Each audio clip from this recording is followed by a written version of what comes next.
Diagnosing an RCD or GFI tripping issue.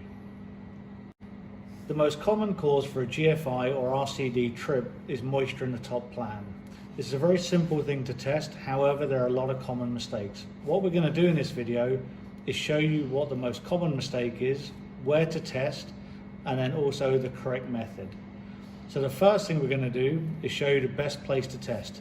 The best place for test is always the upper platen harness.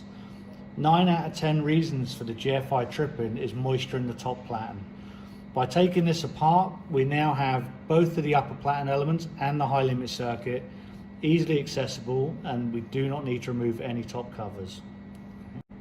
The first thing we're going to do is go through the most common mistake we find when trying to diagnose ground fault issues. So in this test, we're going to use a clamp meter on resistance. If you look down, we have a standard clamp meter. It has the resistance checker on it. So to do the check, we're now going to connect one lead to ground, and the other lead we're going to put into this harness to each of the elements.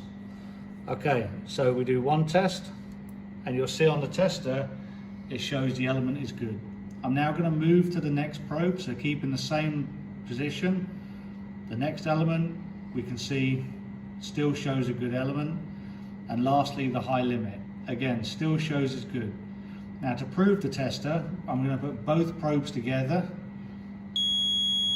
and you can now see it shows a short.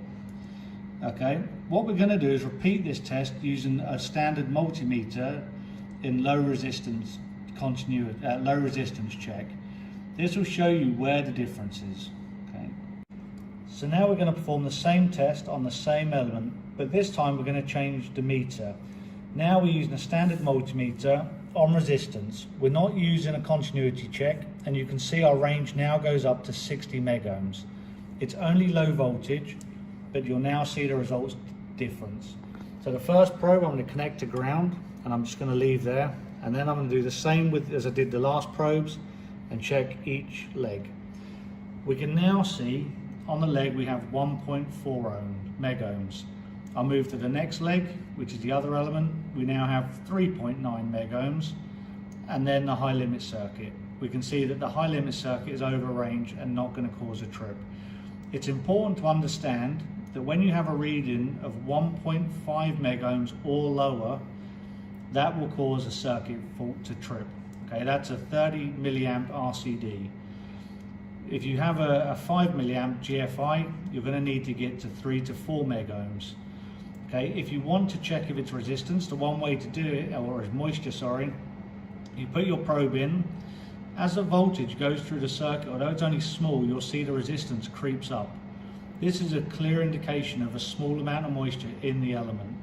If you have this, you need to follow the new startup guide if it's a new grill, or the moisture platen bulletin that we sent out a few months back, and follow that procedure, which will show you how to dry and recover this element. Okay. Good. And just to prove the tester, to show that it does work, I put the two probes together and we have 0.2. One of the most common giveaways when you're doing a continuity or resistance check is continuity tests will always beep. Resistance checks do not normally beep. So if you're testing and you put your probes together, it reads 0 and beeps, you're probably on the wrong setting.